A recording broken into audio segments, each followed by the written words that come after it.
Listening Test 1, Section 1. You will hear a conversation between Harry and Andrea, two students who have just finished their final exams. First, you have some time to look at questions 1 to 5.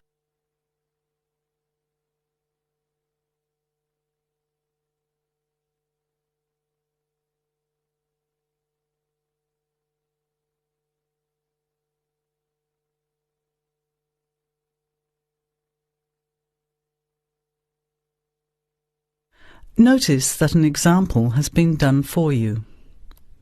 This time only, the conversation relating to the example will be played first. Hi Andrea, how are you feeling now that exams are over? It's fantastic to have finished, isn't it? And to sleep in every morning. What about you? The student is happy to have finished exams, so you circle B. Now, let's begin. Answer the questions as you listen. You will not hear the recording a second time. Listen carefully to the conversation and answer questions 1 to 5. Hi Andrea, how are you feeling now that exams are over? It's fantastic to have finished, isn't it? And to sleep in every morning. What about you? Well, I've been catching up on sleep too, but I've got a lot to do before I leave for England.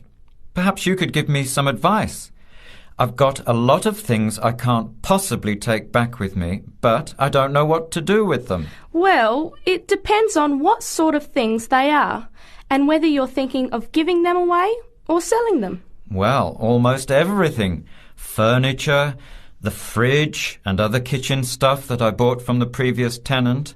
But the new people have already got what they need, so they're not interested in buying stuff from me. I can't afford to give it away, but I'm not sure how to sell it all. Oh, and there are some clothes and books as well. Why can't you take them? The books are really heavy.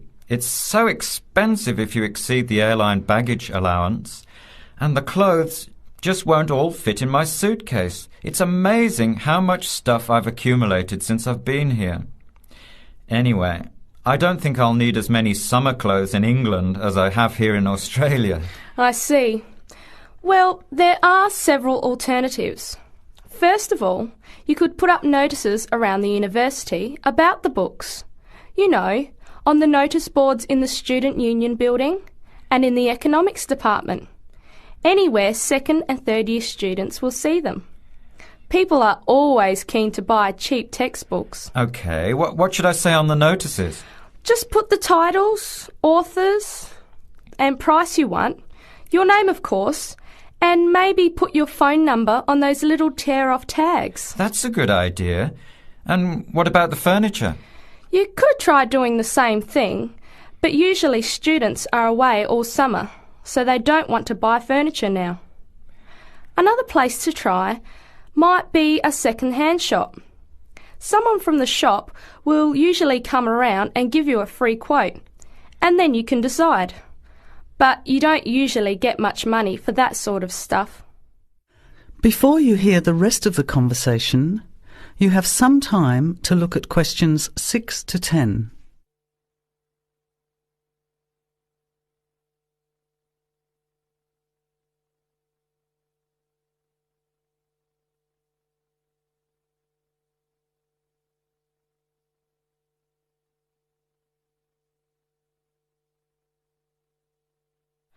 Another alternative is to put an advertisement in the Trading Post.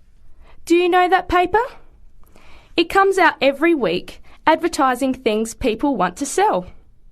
You have to pay to put the advert in and then hope people phone. Give them as much information as possible, and if they're interested, invite them to come and have a look. The hard part is agreeing on a price. No, I haven't seen the Trading Post, but I should have a look at it. And I could advertise the fridge, the microwave and the furniture. But the kitchen stuff isn't really that good. You know, old cutlery, a few pots and pans and some plates and things. What shall I do with them? Well, another option is to donate the kitchen things to a charity shop. You know, like the Salvation Army or St. Vincent de Paul. Why don't you get a second-hand shop to give you a quote first? Yes, I could do that. Find out how much they'll give me and then decide whether to sell them or give them away. But I've still got the clothes. A charity shop will take them too, as long as they're in good condition. And even though you don't get any money, at least you know that someone who really deserves some help has benefited. That's a good point. I'll advertise the expensive stuff, the furniture, and donate the clothes and kitchen stuff. Let's go and buy a trading post and you can help me write the advert. Well, actually, I'm interested in buying the fridge and the microwave, depending on the price, of course. OK, let's see how good you are at bargaining. That is the end of section 1. You have half a minute to check your answers.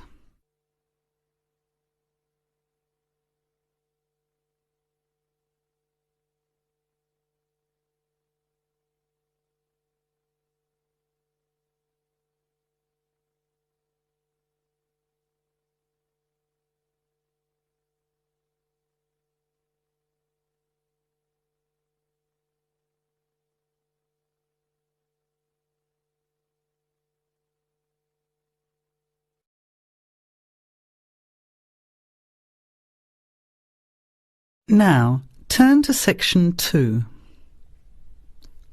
Section 2. You will hear a phone conversation giving information about a health and fitness centre. Before you hear the talk, you have some time to look at questions 11 to 16.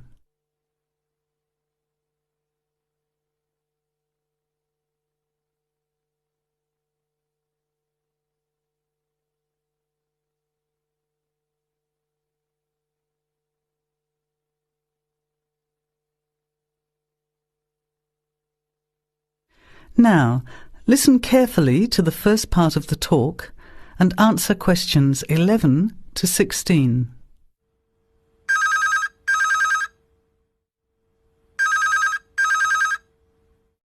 Hello? Hello, is that Miss Heidi Jones? Yes. Good morning, Miss Jones. I'd like to take a few minutes of your time to tell you about the Seven Oaks Health and Fitness Centre, which is in your suburb. Would that be convenient? OK. Well, the centre's not far from you. It's on the corner of Marion Street and Giles Street and has a large car park. It's open every day of the week, opening on weekdays at 6 a.m. and at 9 a.m. at the weekend. It closes at 9:30 p.m. Monday to Friday and on Saturday at 4 p.m. and Sunday at 2 p.m. We also have childcare Monday to Saturday from 9 in the morning until midday for a small extra charge, so you can leave your children in safe hands while you attend one of our classes, or perhaps have a swim, or if you just want to relax in the spa and sauna or steam room. Talking of classes, we have a very wide range which are designed to suit all different levels of fitness and individual needs. I mentioned the pool just now. Well, in addition to swimming laps or just relaxing, we also offer aqua aerobic classes, which are 45-minute classes that use the therapeutic effects of water. This provides a very safe and effective exercise and is suitable for all fitness levels, as well as being a lot of fun. Many people who haven't been exercising for a while start in the aqua classes, as do people who need to take care after hospital surgery, for example. These classes are very popular and are scheduled every weekday, Monday to Friday, and on Saturday afternoon and Sunday morning. Another very popular activity in the pool area is learning to swim, and these swimming classes are held at 4 p.m. every weekday and in the mornings at the weekend. By the way, they're open to both adults and children of any age. Before the talk continues, you have some time to look at questions 17 to 20.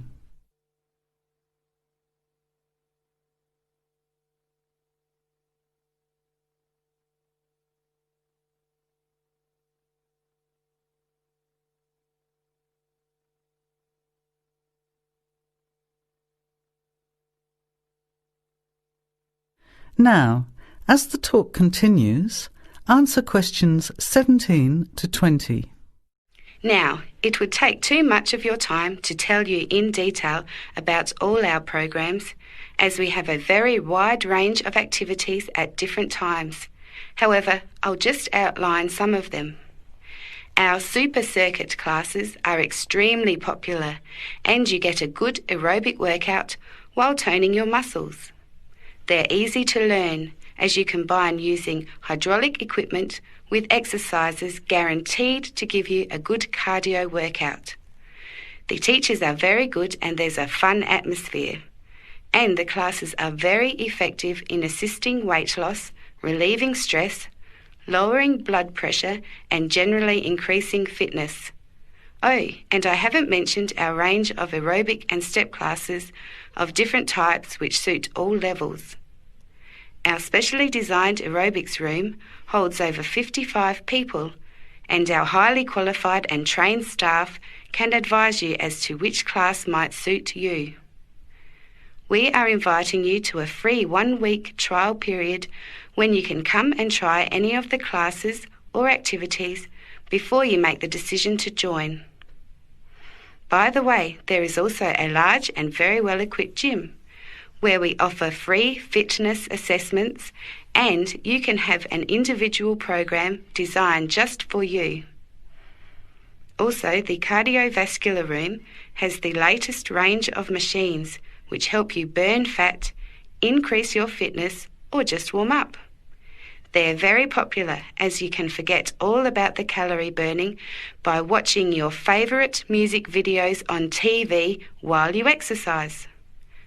Right now we have a very special new member joining fee offer, which allows 2 memberships for the price of 1, a real bargain. So if you can, bring along a friend who'd like to get fit as well in time for summer.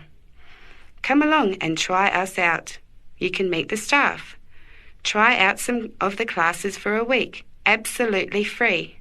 And then, if you like us, sign up for only $110 each for 6 months. Thanks for taking the time to learn about the centre, and I hope we'll see you there soon, Heidi. I'll put one of our brochures in the mail for you right now. Bye for now. That is the end of section 2. You have half a minute to check your answers.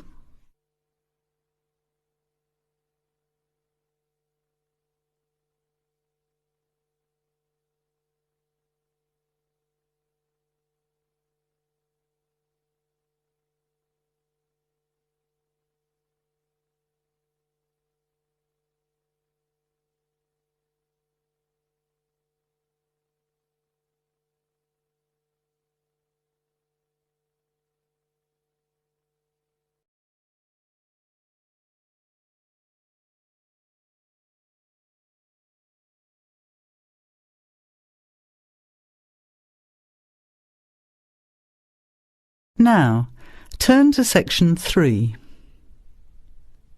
Section 3. You will hear 2 business studies students, Evelyn and Mark, preparing for a seminar presentation. Before you hear the conversation, you have some time to look at questions 21 to 25.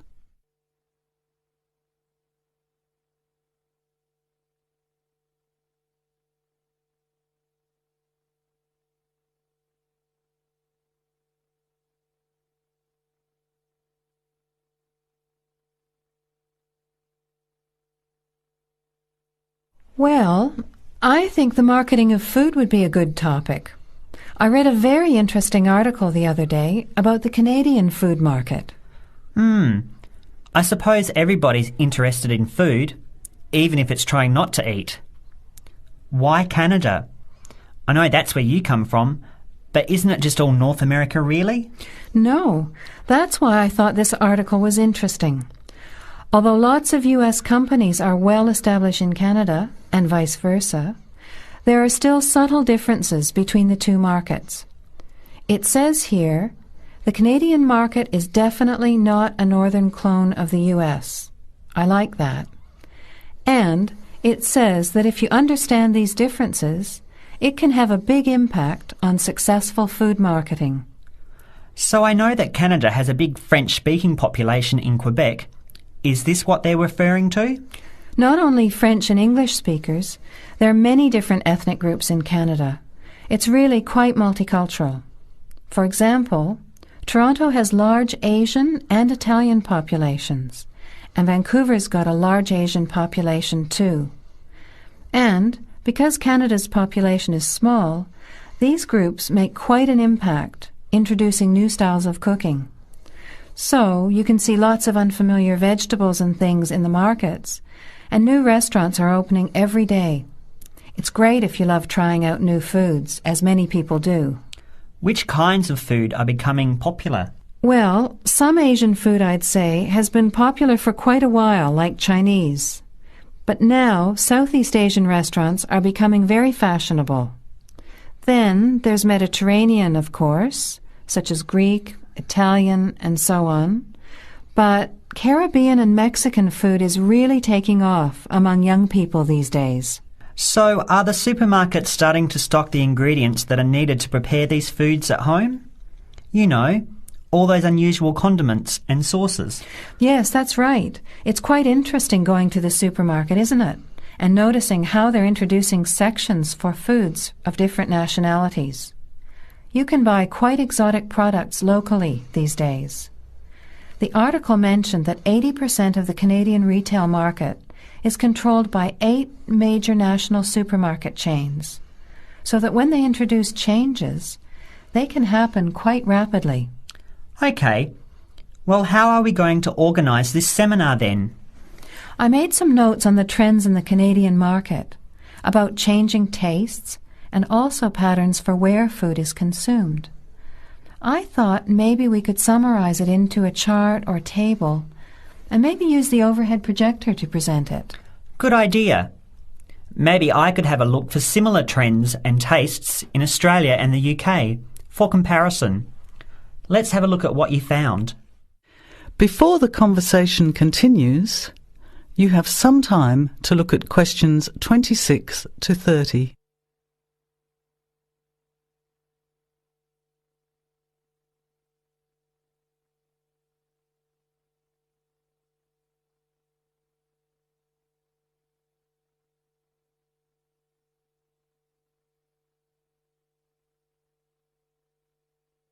Now, as the conversation continues, answer questions 26 to 30. The most significant trend, it seemed to me, was that Canadians are definitely interested in healthy food. For example, did you know that salads are the 3rd most commonly eaten food in Canadian restaurants? Really? What about organic food then? Is that becoming more popular? Yes, it's definitely moving into the mainstream compared to a few years ago. And a recent survey showed that 4 out of 5 shoppers said that they check the fat and nutritional information on the packet when they're deciding what to buy. What other trends did you find out? There's one change I noticed straight away when I was home last year, in the meat department. You know, here the meat packaging says rump steak or 4-quarter chops and so on. Well, they discovered that most consumers these days didn't know what to do with these roasts and rounds and ribs. So the government approved a new naming system for cuts of meat, which is related to the required cooking technique. What a good idea. I've never really understood the difference between sirloin, rump, round and all those names. So how many new categories are there? 8. There are 3 kinds of steak, for grilling, for marinating and for simmering. And then there's what they call quick-serve beef, For stir-fries, I suppose. And premium oven roast, pot roast, and stewing beef. It's a great idea, isn't it? I hope it catches on here. I agree. Any other trends that you thought were significant? Well, what's really interesting is what the article called mobile meals. In other words, more and more Canadians are eating meals away from home, but not just eating more junk food. They're projecting a 40% increase in snack food sales over the next 3 years, and the growth is coming from healthy snacks. You know, the ones that have less cholesterol and fat, such as muesli bars, health food bars, and those types of products. Apparently, in the food marketing jargon, they're called nutritious portable foods, which means healthy snacks. The other major trend is that young people are doing more of the food shopping these days, so marketing has to be aimed more at them, as well as more conventionally at the mother. Thanks, Evelyn. I think we'll have an interesting discussion about these trends and the comparisons with other English-speaking countries. I'll see if I can get some information about them to compare with yours, and meet you on Friday to put it together. See you then. Bye. That is the end of section 3. You have half a minute to check your answers.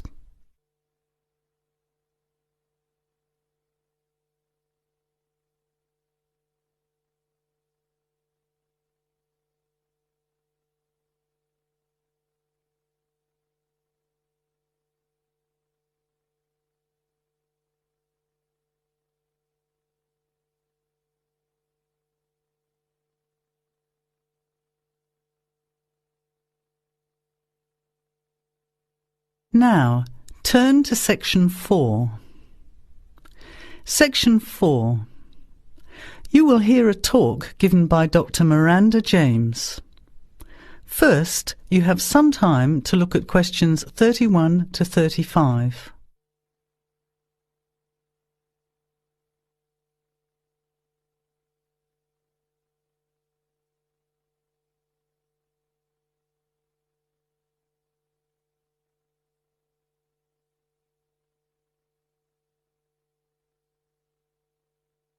Now, listen carefully to the talk and answer questions 31 to 35.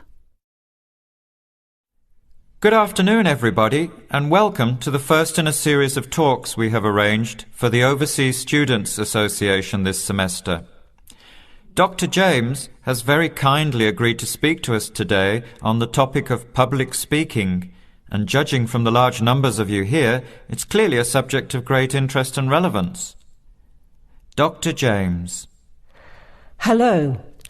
It's good to see so many of you here, and hopefully what I'm going to tell you will be useful to you both here at the university and in your future employment. Many people avoid speaking publicly, by which I mean in front of, say, 10 or more people. Not because they lack the ability, but mainly because they lack confidence, which is really only due to lack of practice. Today, as a consequence of the influence of television, audiences expect speakers to be relatively brief and to the point, in addition to being well-informed and interesting or entertaining. Probably the most important part of public speaking is what you do beforehand, by which I mean preparation.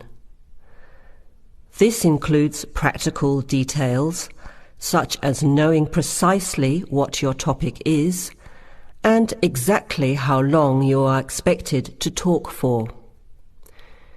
You should also plan the content thoroughly. A good strategy is to write out the content as you intend to say it, and then make brief notes, preferably on small cards, which you use to talk from. This way you sound more natural. You incorporate pauses while you look at your notes, and you can then look at your audience while you are speaking. Never read your speech without looking at the audience.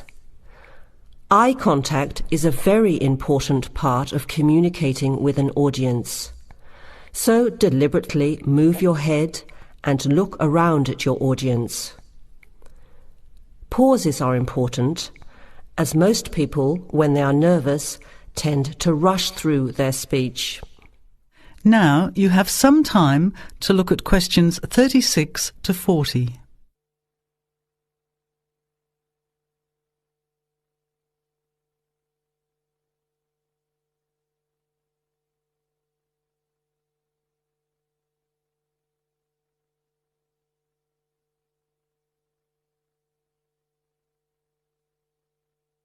Now listen and answer questions 36 to 40. Practice speaking slowly. This gives you more time to pronounce your words correctly. It's always easier for your audience to listen to someone whose speaking is clear and calmly paced, so that they can understand the ideas being explained. And the bigger the group, the more slowly you should speak. Remember to project your voice, speaking clearly to the person furthest away from you. It's a good idea to rehearse and record yourself. Pay attention to your intonation when you listen to yourself. It's even harder if you're speaking in a second language, I would imagine. But there's nothing worse than listening to a flat, monotonous voice. So try to vary your tone and rhythm. This will add meaning to your words. Lastly, pay attention to both your posture and your gestures. A confident person stands or sits in a small group with their head up, chin out, and shoulders back. Try to avoid scratching or fiddling with your hair or beard, or pens, jewellery, and so on. These movements can distract and irritate your audience. Yet you may be unaware of them yourself. Another reason for rehearsing, preferably with feedback from a friend, or better still, on video. I hope these few tips will make your experience of speaking in public a little easier. Remember, practice makes perfect. That is the end of section 4. You now have half a minute to check your answers.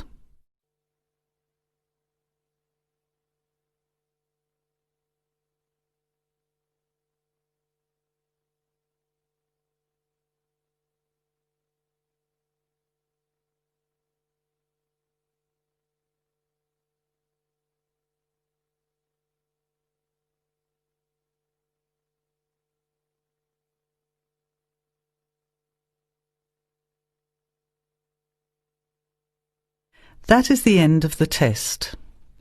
Now, check your score, but before you go on to the next listening test, don't forget to look at the section in the book on how to improve your vocabulary and listening skills.